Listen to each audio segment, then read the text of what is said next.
Good morning, good afternoon, everyone, and thank you for joining us today on our webinar, Discover Fall and Holiday Magic in Porto and the North of Portugal. My name is Ana Camerar. I work with Emerging Destinations, and we are a sales and marketing representation company in the US and Canada. Today, I will be joined by Katia Barbosa, International Market Manager for Visit Porto and North of Portugal, who will be sharing with us some amazing places to visit in this beautiful region during the fall and the holiday season. But before passing everything over to Katia, let me briefly introduce our company and give you a few housekeeping notes to go over this webinar. So as I was mentioning before, we are a sales and marketing representation company in the US and Canada, and we represent different hotels, lodges, camps, DMCs, and a few destinations or tourism boards across Asia, Africa, Europe, and Central and South America. You can see on your screen now the logos and company names of the different partners or clients that we have in the portfolio.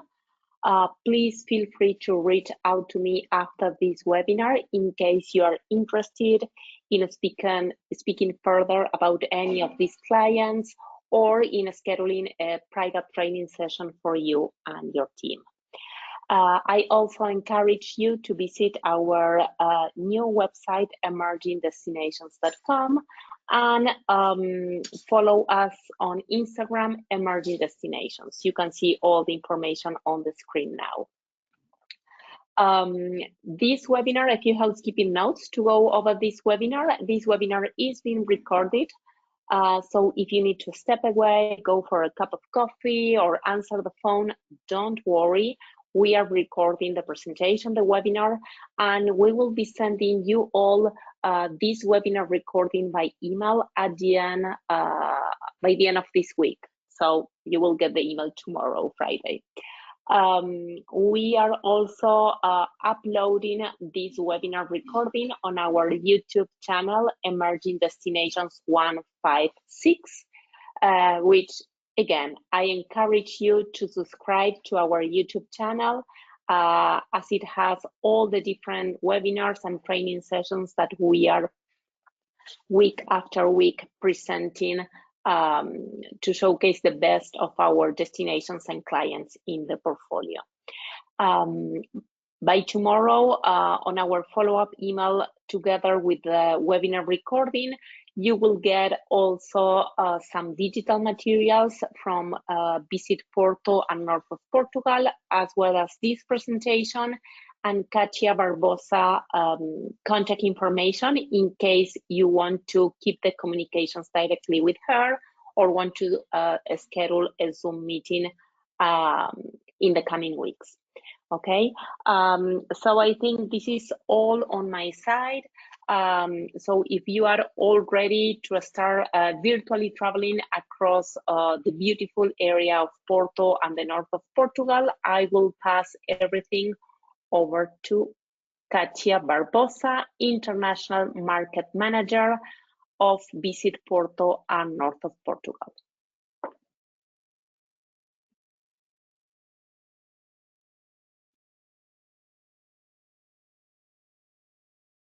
Hi everyone.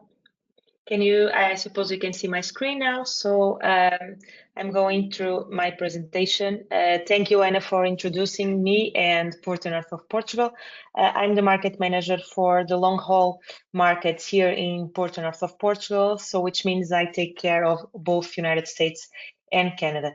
So I know that some of you already been to some of our webinars, but we always like to remind you some information. So let's start with where is Portugal.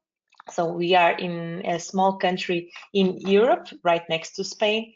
And our region, the region we represent, it's the northern region, not only the city of Porto that probably some of you heard about, but also the old region itself. We always like to let you know how to get here. So from the United States, we have direct flights. As we speak, we have direct flights from Boston and from Newark. And when it comes to Canada, we also have direct flights both from Toronto and Montreal. But as you can see in our map, we are quite well connected with all Europe, mainly Europe, and our airport, which is, we like to say, an award-winning airport. We have over 1,000 non-stop flights per week. So it's quite easy, even if you don't fly directly to Porto, it's quite easy to get there. What you see here in this picture, let's say, it's only some of the airline companies flying to Porto. Of course, when it comes to North American markets, the most important ones are, of course, TAP Air Portugal, which is the Portuguese airline that has direct flights from New York to and Boston to Porto. But there are other options such as United Airlines, Air Canada, Air Transat, of course, Air France, Lufthansa, KLM, etc. So if there's a wish, you can easily get here. Even though Portugal is quite a small country and we represent only one region, even in this region, we like to divide it in 4 different subregions. It's not to be confusing, it's just because each of the subregions are different and special, and that's why we like to go one by one just to let you know how rich it's our destination. Of course, we always have to start with Porto. Porto, it's the entrance door of the city. It's where I'm based. That's why I always say here in Porto or from here, because I'm based in Porto. It's my hometown. And this beautiful postcard you see here is just a part of the city, because the city, even though it's small, it's so beautiful. And it's where you can find the wine cellars, the Douro River, these beautiful boats. But it's also where you can find, of course, the international airports I just mentioned, the international cruise terminal, also the train station, the international one as well, if you want to travel to Spain. And as I was mentioning before, Portugal is quite a small country. And if you think about the distance to Lisbon, Lisbon it's our capital city, it's less than 3 hours driving. So even if you need to fly to Lisbon, it's not hard to get to Porto, because it's 2 hours and 40 minutes drive, or even by train. But we have more than just Porto to explore in our region. The Douro Valley, it's getting more and more popular. Actually, in the Douro Valley, the American market, it's our top market, so it's quite important for the American market, and it's not far from Porto. Of course, there are several options to get there, by boat, by train, driving. But if we think about driving in 1 hour and 20 minutes, of course, it depends how many times do you stop to take pictures. But you can easily get to the Douro Valley and to have a completely different landscape, and quite near Porto. But then we also have what the region we called Minho, and Minho, it's literally where Portugal was born. So Portugal, it's one of the oldest countries in the world with the oldest borders, and the country was born in the north. That's why we say that Portugal was born in the north. Actually, this castle you see here in the picture was where the first king of Portugal back in the 12th century lived. So it's quite historical, and we have, I will go on that shortly, but it's a place where you can find many castles and beautiful buildings and monuments. But at the same time, it's an area where you can find not only heritage, but also the wines, and also the nature, beautiful landscapes. And it's a short distance from Porto. If you drive from Porto to this region here, this place here called Guimarães, I would say it's about 30 minutes, not more, so it's quite near. And then, last but not least, we have Trás os Montes, which means literally behind the mountains. It's our unspoiled region, so it's a place where it seems like time stopped. You cannot find many people there living or visiting, so it's quite off the beaten path. and it's the one region further away from Porto. So it takes about 1 hour and 30 or 2 hours driving. For us, Portuguese, being in such a small country, 1.5 hours to drive might be too much, but we understand that it's not that much when we talk about when we talk with the American clients. So it's not much. So I will just go through some information, and this information I'm giving, again, it's general about region, but I will go shortly and I will talk about the experiences of fall and holiday experience in the north. So first, I would like to start with the World Heritage Site. So as I was mentioning before, the country, Portugal, was born in the north, which means that most of the World Heritage Sites from UNESCO are located here in the north. But we have not only the material, let's say, the World Heritage Sites, like monuments and historical centers, but also some traditions. Talking about the UNESCO sites, Braga has a beautiful sanctuary. It's Bom Jesus do Monte, the one you see here in the first picture. This is an amazing staircase, and once you get to the top, there's a really interesting church, and you can see the city of Braga all from the top. And also, it's a beautiful place for sunsets, and there are also some restaurants, hotels, so it's a great place to visit. Then, of course, the historical center of both Porto and Guimarães are World Heritage Sites. And then, of course, the Douro wine region. Douro, it's a really special place. It's the wine region, and it is a World Heritage Site because it was the first demarcated wine region in the whole world back in the 18th century. So back in the 18th century, a group of men said, this is the only place in the world where port wine can be produced, and that's what means to be a demarcated wine region. And this was the first place in the world where that happened. And then, last but not least, one of my personal favorites, the Coa Rock Art Site.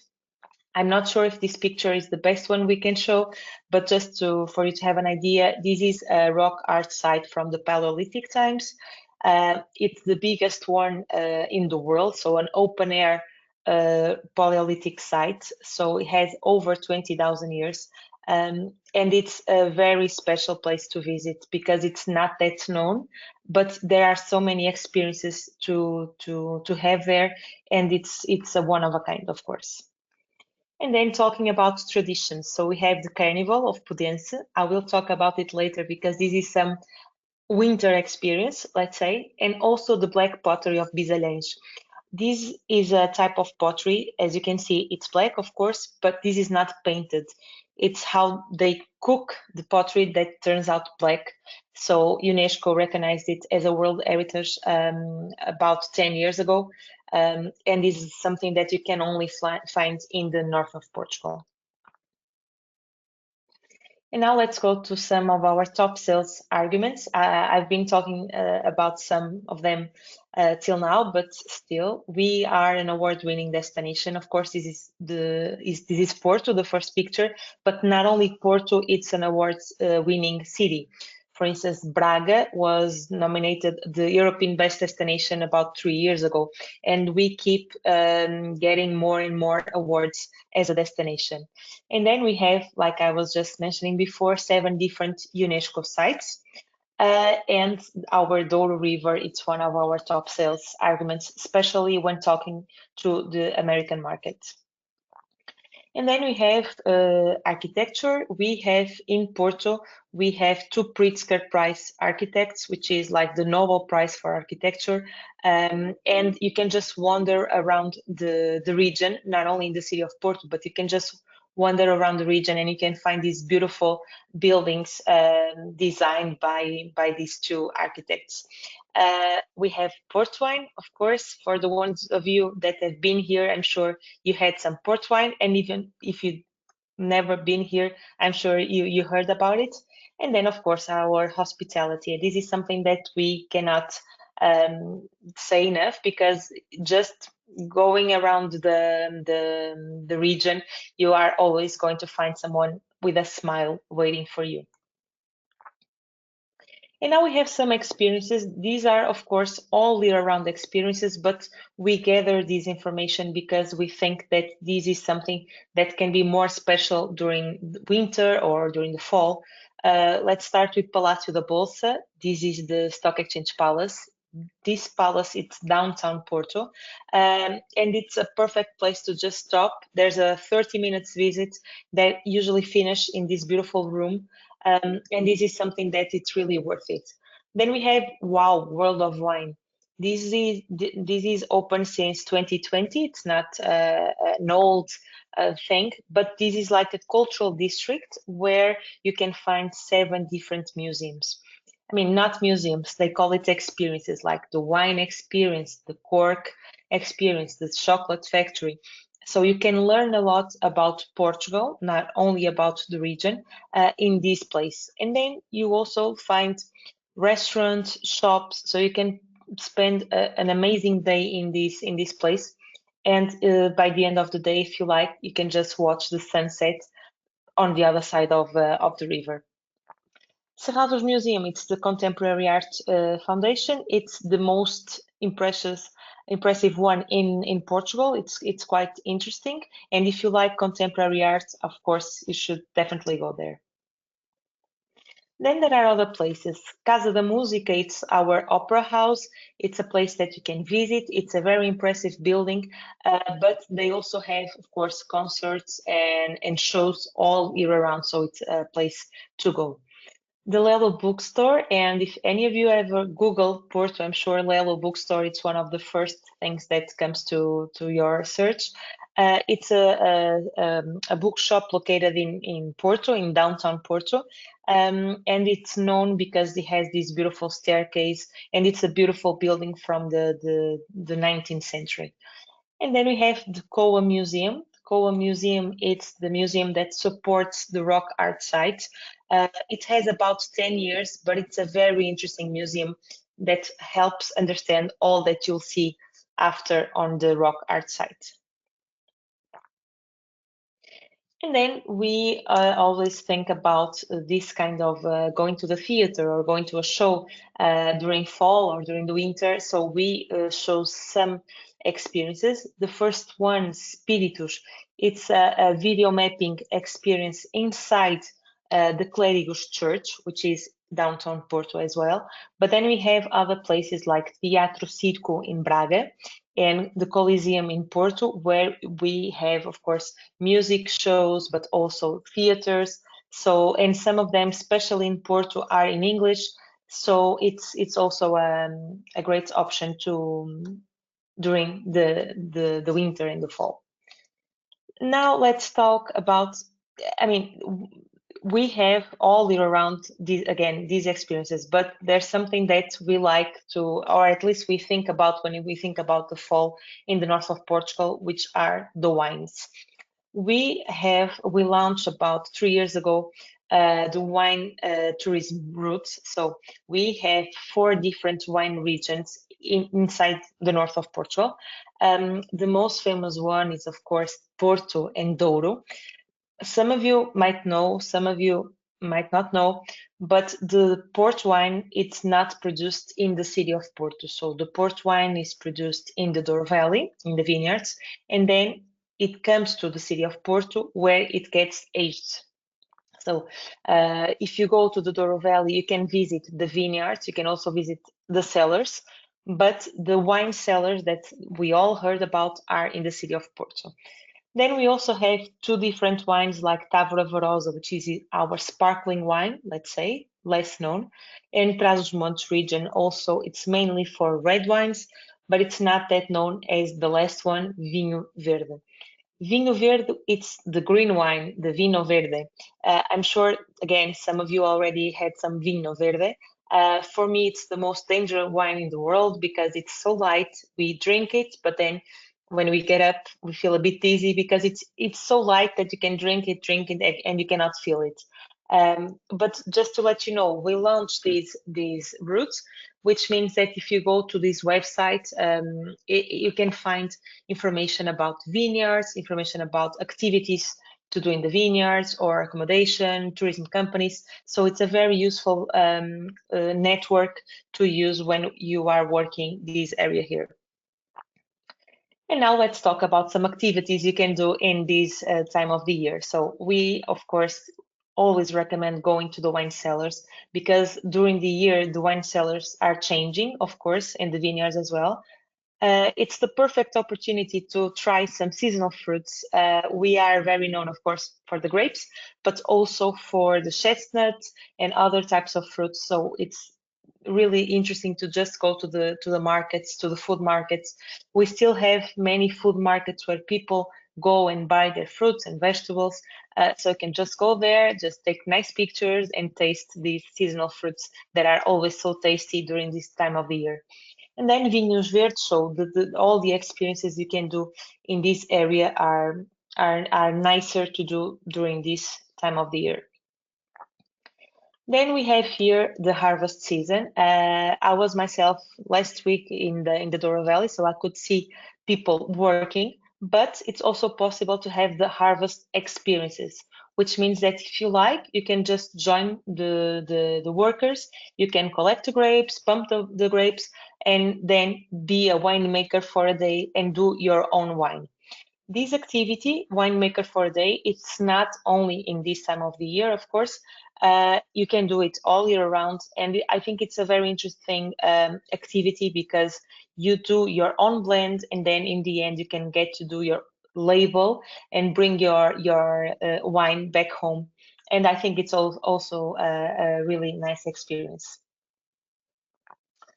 When it comes to gastronomy, and because the valley, the Douro Valley, it's not only about the wine, we also have some options like this place here called Come na Dois, so Eat at Two, where we can offer food and pottery workshops. So it's possible to go there to have a beautiful lunch, but then put your hands to work and do some pottery and then bring it home.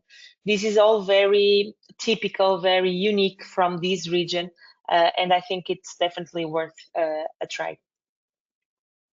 And then we have seasonal dishes. Of course, this one you see here in the picture, the traditional francesinha, it's not something that it's from this season, but there are other things that are from the season, like some fish and seafood that you can only find now. And you can also join a cooking class and learn how to do some Portuguese dishes that are mainly from this time of the year, like sarrabulho or lampreia. So these are different dishes that you can find mainly in this time of the year. So usually during summertime, they don't do these dishes. Then other activities, like for instance, the olive oil workshops.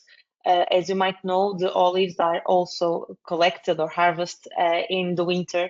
So there are places where you can go and just have some olive oil workshops, learn more about it, buy your own olive oil. And this is something that, for instance, you can do in the city of Porto because there are places to do it. But if you go to Trás-os-Montes or the Douro Valley, you can have different experiences. Then we have food tours and the canning factory because in the north of Portugal, in Portugal in general, we have a lot of fish. So this is a way to conserve the fish, and the canning industry, it's very strong in the north of Portugal, and some of those factories, they are open for tourism. So you can go there, you can understand how this is all made, and you can wrap your own can. So it's nice. We like to put people to work, that's it. And then when it comes to nature, we have some really interesting places like the Arouca Geopark. This place here, it's about 45 minutes driving from Porto. And again, this is something that you can do all year round, but we understand that during the fall and the winter, this could be more interesting because it's not that warm. The temperatures are really cool. And also because I forgot to mention, but we don't have negative temperatures or it doesn't rain that much, which means that it could be very pleasant to go and have an outdoor experience during the fall or even the winter. We have beautiful sunny days during the winter. So these are only some of the examples you can find in the north of Portugal. Even in the Douro Valley, again, it's not only about the wine, there are also cruises in the Douro, usually the ones that are for a day, only one day, they stop in November because the dams are not available for that kind of boats. But then we have all these several days boats that usually run later in the year. And then, of course, if the weather is good, why not do a picnic in the vineyards? Like I was mentioning before, when it comes to nature, this area it's also very, very rich. Actually, we have the only national park in Portugal. It's located in the north of Portugal. It's not far from the place that I was talking before, the city of Braga. And driving from Porto to this beautiful park, it's about 2 hours distance. So it's okay. And there you can find all sorts of outdoor activities like horse riding, to some hiking trails, some canoeing if you are brave enough. And this is, again, a completely different landscape from the one you find in the city of Porto. Then, of course, there are other experiences like going on an off-road experience or do the Camino, the St. James Way, the Camino de Santiago, even though it's not exactly a nature and adventure, but we like to mention because the fall might be the best season to go and walk the Camino. And the Porto Bridge climb, it's something very special because you can climb this bridge and watch the sunset from the top. And it's also a nice thing to do during the fall and the winter. And then more activities, more water sports. We always like to point out that in the north of Portugal, it might be the best place for beginners. Portugal is quite a famous destination when it comes to surf, but those giant waves are not in our region. So if you have some clients with families, with kids, or just if they want to try and have the surf experience, the northern region might be the best place for starters, for beginners, okay? And then there are other activities you can find in the north, like the filigree route. There's a place next to Porto called Gondomar. It's where you can find those workshops with the old men, they are well, old ladies. They are doing these filigrees. The filigree it's a type of jewel that is quite typical from the north of Portugal. So this is all handmade, and you can do your own filigree and then bring it home with you, and so it will be one of a kind. Whenever we think about winter, I think we all think about being just seeing watching the rain outside, or just have a glass of wine and be quiet. There are really, really, really interesting spas in the north of Portugal. These are only some of them. We have the Six Senses Douro Valley Spa, and the Six Senses in the Douro, it's the only Six Senses in Portugal. And it was the first one opening in Europe, so it's a very, very interesting property. But there are other places like the Eightman Hotel with the vinotherapy, so you can do a wine treatment in the Eightman Hotel, and also the Vidago Palace Thermal Spa. Vidago, the Vidago Palace. It's also an amazing property. It's a virtuoso property, and if you remember, I said before that the first king of Portugal was born in the north. He lived in that castle, and this palace you see here, it was built for the last king of Portugal. So it all started and ended in the region. And in this place here, around the palace, there are some thermal waters. So they built a spa with thermal waters. We also have some golf, and this is something that is also quite interesting during the low season, if you want to say it. Again, the Vidago Palace, there's a golf course, but I would like to point out the Tivoli Stella Golf, the last one. I'm not sure if you can understand, but you can see the ocean from there. So you can be playing golf facing the ocean and having a beautiful moment again, not far from Porto. It's about 45 minutes driving, but it's something different. And this place here, Tivoli Stella, it's a brand new hotel. It just opened in May, so it could be also a really interesting option. And now, just to finish, everything that I was talking till now, it's something that you can easily find all year around in the north of Portugal. But this event, it's something that you can only find during the fall and winters. So first of all, we have the autumn, the fall party in the Serralves Foundation. This one here, it's to celebrate the end of summer and to beginning of fall. And the foundation opens to everyone. It's a very special place to go if you want to meet and see Portuguese people, Portuguese families, because everyone goes to the Serralves Foundation in these weekends. But then there are other activities, other experiences you can have if you are here in this during this time of the year. So we have an activity or a festival called Chefs on Fire. It's in Foz Coa, in the rock art site, and it's like a food festival. We have top chefs cooking there on the fire. There are cooking classes, wine tasting, so it's a place to be. And then we celebrate San Martin. San Martin, it's Saint Martin. It's something that it's celebrated all over Portugal, but in Ponte de Lima, a small place about 1 hour from Porto, it's more special. Basically, the San Martin, it's a legend. Back in the days, there was a guy on his horse. He was just with a horse riding, and he saw someone very poor, and it was very cold.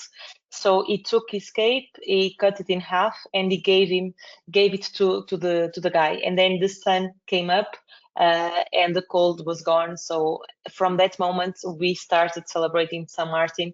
And usually it's funny because usually this is celebrated on the 11th of November. And we have what we call the summer of Saint Martin, because usually the weather is always amazing on the 11th of November. And what do? We eat chestnuts roasted, like you see here in the picture, and we have what we call vinho novo, so the new wine. As you remember, the harvest, it's usually in September. So in November, the wine, it's the new wine that we can get to taste on this day. And then there are other things that you can find here, like Nicolinas. This is a party. This is like a festival where in Guimarães everyone goes to the street and party and dance. It's before Christmas, so people are on the spirit. Then we have Bananeiro in Braga. This is something that it's funny because like 30 years ago, there's a place in Braga called Casa das Bananas. It's the one you see in the picture. And the guy, he was selling bananas and muscatel, which is a kind of brandy from Portugal as well, a liquor. And people started eating the bananas and drinking muscatel. And now, till this day, there's a tradition on the 24th of December, right after lunch and before dinner, people from Braga, they go there, they gather, they drink a lot. So whenever they get to the dinner, the Christmas dinner, they are all happy. So it's a funny thing to do as well. Then we have the Festa da Amendoeira em Flor in Vila Nova de Foz Coa. This takes place usually from late February, beginning of March, and this is the almond blossom. So like we have in the cherry blossom in Japan, we have in Portugal, in this area here, the almond blossom. So the landscape, it's completely different. It's beautiful.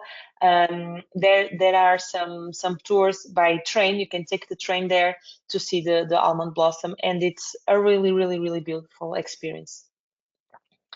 Then we have the Perlim. Perlim, it's like a Christmas festival. It takes about 2 months, from November to January. It's a great place to go with children. There are always Christmas parades, activities for families, to eat, to drink, not only for families, for everyone, but mainly for families. and it's also an interesting place to visit. Then you have another party. These are some traditional parties. This one here is Fogaceiras. It's like, as you can see in the picture, religious parades. And then we have the carnival that I mentioned before. Whenever we think about carnival, we either think about the Venice carnival or the Brazilian carnival. This one here, it's completely different. As you know, carnival in Portugal, it's during the winter, so everyone is wearing these costumes, very, very warm. And this is only to celebrate the end of the winter, the beginning of spring. And these guys, these are all men. Now it's changing, but usually they are men. They have some bells with them. They make noise. They scare people because they are like expelling the winter and welcoming the spring. And now just to finish, we celebrate every Friday the 13th in a place called Montalegre. Montalegre is in that area, Trás-os-Montes, the off the beaten path area. And this is a place again where you can find many Portuguese people because we have people from all over the country going to celebrate the Friday the 13th. People just stay on the streets and drink and eat and dance. So it's a place to go. And another carnival, this is a different one. The carnival can be called also Intrudo. This is another place. Again, you can see the customs is very different. And last but not least, we have every February or March, beginning of March, wine festival, because being a wine region, we of course we have several wine festivals, but this one it's the main one. It takes place in the Stock Exchange Palace. It takes about 3 or 4 days, and we have hundreds of wine producers, and you can just go there, you buy your glass, and then you just drink um, everything that you wish.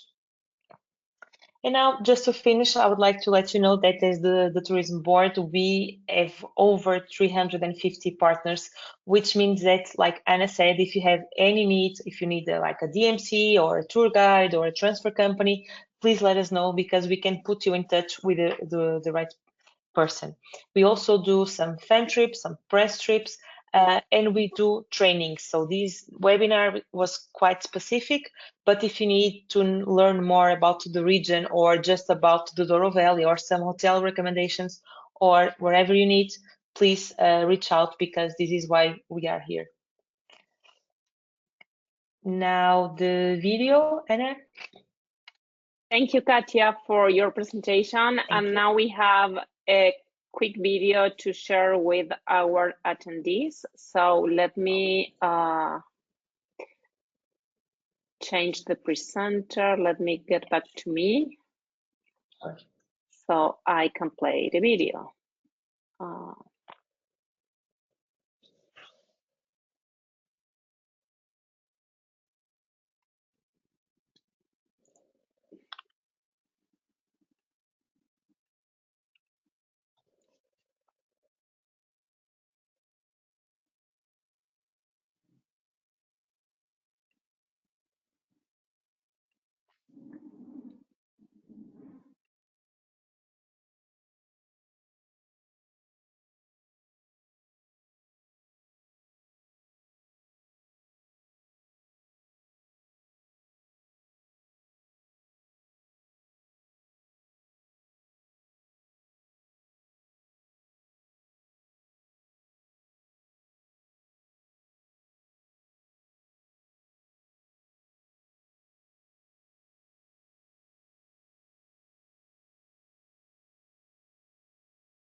Awesome.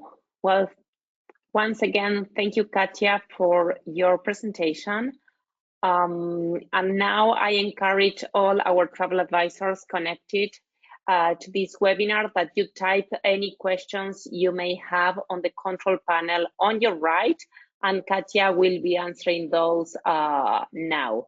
So just to remind you, because I'm getting already some of those questions, remember to check your inbox or spam folder tomorrow, because you will get an email from us. And in that follow-up email, we will include Katia contact information, her presentation, a link to this video, and the webinar recording. So please check your inbox. So the first question we have for you, Katia, is regarding the harvest season. When is the season, or is there a specific month during the year for the harvest thing, or how does it work? Yeah, so the Douro Valley, it's divided. If we think about the harvest in the Douro Valley it's divided in 3 different parts, but it gets confused. That's why I didn't mention. And each part has the harvest in a different time, but usually from late August till late September, it's where the harvest takes place. And it's impossible to predict this year when it's going to be next year, because it depends on the weather or but usually, for sure, if in September, for sure, there's a place in the valley where the harvest takes place. Awesome, thank you. Then the other question I have for you, and I'm pretty sure there's not an answer for that because we don't have the crystal ball, and this is happening all around the world. Someone is asking about the strikes and if her clients will be affected if the strike comes up at the airport. So it's impossible to know in advance. And usually, Anna, when we are affected as a destination by the strikes, sometimes the strikes are not even in Portugal, are like in France. So it's hard. But for instance, we had a strike during the summer that it was supposed to do to last all month, and it was a week. So it depends. Like you said, we cannot predict it, unfortunately. Yeah, I know. So the next question we have here is regarding I'm not sure if I'm pronouncing well, the filigree tours that you were mentioning before. Yes. Is that like a full day tour? Is that like just 1 or 2 hours lesson? It is. Yes. Downtown Porto, there's a place called House of Filigree, where it's like a museum. People can just learn more about it and watch the ladies doing the filigree. But there's a place right next to Porto, 15 minutes driving, not more, called Gondomar. And this is where it's really typical. So you can go to the workshops, you can see the mess around them, and you can do your own jewel, and usually half a day would be enough. So leaving in the morning and be back by lunch, for instance, or in the afternoon. There are some companies that they can provide it, and there's I can share if someone wants to. There's some online information, so I can also share that information. Okay, but it's awesome. quite small. It's quite near. It's like 15 minutes driving. Depends on the traffic. Okay, awesome. Then we have a question from Stephanie. Is there train service? To go where? Sorry, to the filigree? To connect, no, to connect with the different cities and areas you were Sure. speaking. I know that the public transportation is amazing. Yes. I didn't mention it, but yes, one of the best ways to go by yourself, for instance, to the Douro Valley, is to take the train, the Douro train, because the train, there's a part that follows the river, so it's beautiful.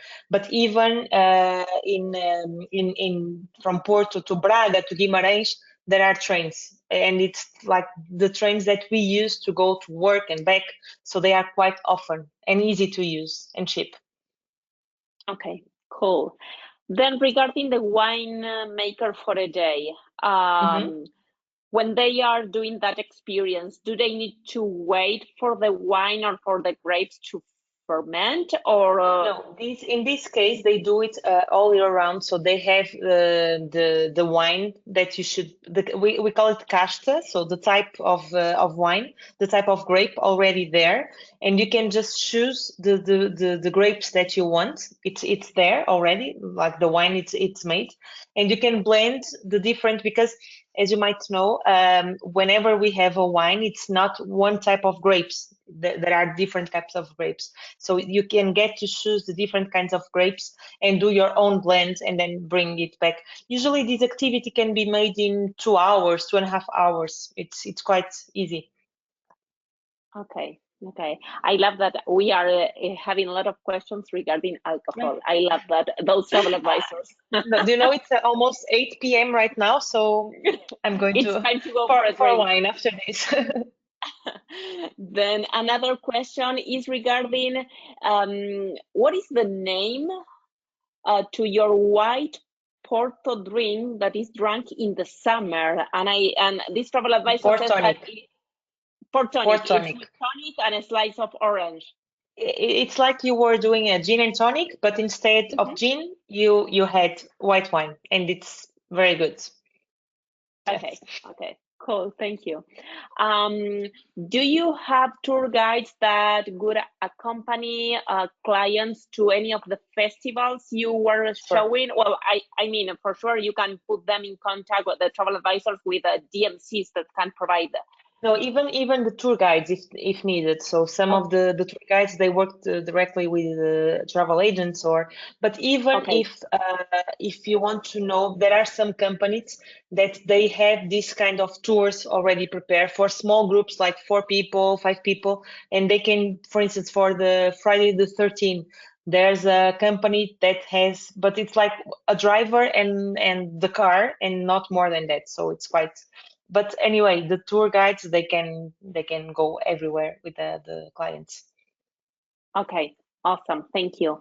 How many days do you suggest to experience this region if we want to do like a combination of the 4 different areas you were Yes, showing in the map? and it depends on how many experiences you want to get. But usually we say, and even though we know that it's difficult, but at least to spend 5 days in the region because you need 2, 3 nights in Porto, 2 nights, let's say. But then, for instance, in the Douro Valley, of course, there are day tours to the Douro Valley. There are day tours to Braga and Guimarães. But if you can go to the Douro Valley and stay there for the night, and then waking up in the middle of the vineyards and get to drink wines, because if you go there and come back in the same day, it's not that easy, let's say. So 2 nights or 3 nights in Porto, one night in the Douro Valley, and then another night in the Minho region, Braga, Guimarães, the national park. So at least 5 nights we like to recommend. Awesome. Thinking about mixed groups during the Douro Valley, in case in the group we have some wine drinkers and some people that do not like drinking, is there any other activity or excursion that they can enjoy all together and is not related to wine? Yes. There's something. Even if you go to the wine region and to the vineyards, and you don't like to drink wine, there's always some juice or something to have because the wine cellars, it's I think the wine tasting it's just like a gift because it's interesting to learn more about wine and how important this wine region it was to Portugal. But of course there are other things like the boat tours. It's amazing to go on the river on that area. There are 1 or 2 hours boat tours that people can join, or even go to that place I showed, like the pottery workshop or the Douro Museum, or to do some hiking in the vineyards, which is something really special because people can just go into the vineyards. These are private properties, but you can just walk in and just walk around. So this is something that you can do off-road tours, go to the different viewpoints. It's possible, yes. Awesome. And then, well, it's not the last. The two last questions that we have here. Number one from Tara. In Porto, for travelers not able to walk long distances, is there any area that you suggest that is the best for their lodging so they can be on foot in the afternoon and evening without too much uphill or walking? Yes, Porto, it's a very hilly city. So wherever you are, you need to go up or down to go somewhere. So my recommendation would be either to stay in near the train station, São Bento, the old and beautiful train station, because from there, even if you need to walk up to the market or walk up to the Clérigos Tower, is not that much. In like 5 minutes, you are there. If you stay in that beautiful area of Ribeira, where the river is, if you need to go somewhere, you are always going up because you are by the river. But anyway, we have metro, the cable car, the funicular, and the distance are really short. So the city, just for you to have an idea, from the top of the city, which is the city hall, down to the river, if you walk straight there, it's less than 15 minutes walking. So that's nothing. Okay. It's not like Lisbon. Sometimes people compare it, of course, with Lisbon. Lisbon, it's worst. Okay, awesome. And then the last question from Kimberly. Are there any stargazing opportunities in your region, in North of Portugal? Stargazing, it's like watching in that place. I talk the rock art sites. They do night visits, and you can do that. It's beautiful. Yes, in Foscoa. Yeah, Foscoa. Awesome. Well, we don't have any more questions here on the control panel. So good job, Katia. Thank you, Anna. Just to wrap up, please, thank you to all the travel advisors connected today and for taking the time to attend this webinar and to learn more about Porto and the north of Portugal.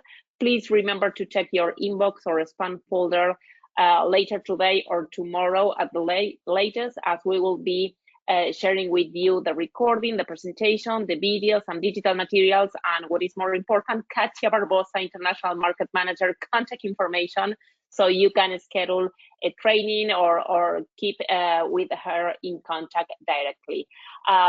So thank you so much for being there, and I will leave Katia the last few minutes just for her to say goodbye and to wrap up. No, it's like Anna was saying, we are here to whatever you need. So please reach out if needed. And if you have any questions, this is a short webinar. We don't have time to show it all, but please reach out if needed. Okay. Thank you.